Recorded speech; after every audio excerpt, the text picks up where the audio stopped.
Robocop, hein, celui de 1987, l'original, c'est un chef-d'œuvre de la cinématographie. C'est aussi mon, mon, mon film préféré, hein. Et Robocop, c'est un film qui soulève des questions importantes, hein, des questions d'actualité d'ailleurs, hein.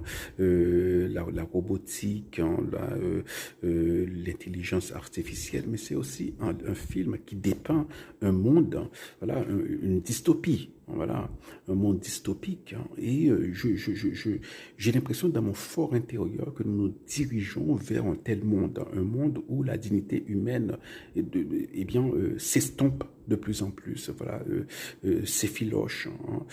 Si vous vous rappelez dans, dans, dans, euh, dans, euh, dans Robocop, je crois que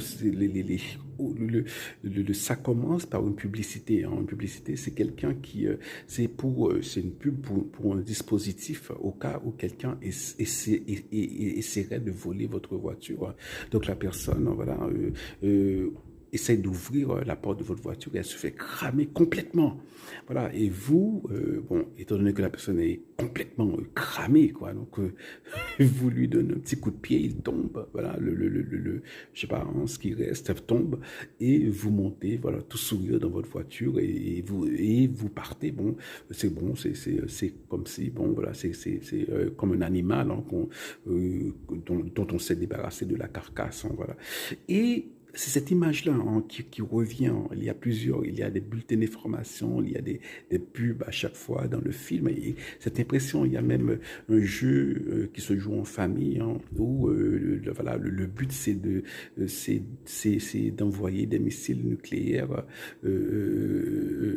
contre, voilà, genre le père représente le Pakistan, la mère représente, je sais pas, un autre pays, et l'enfant représente, je sais pas, un autre pays, et on s'envoie des missiles nucléaires, hein. Je crois que ça s'appelait Nukem. C'était ça le titre du jeu. En fait, c'est un jeu de société, hein. Voilà, voilà, c'est complètement, ça n'a aucun sens.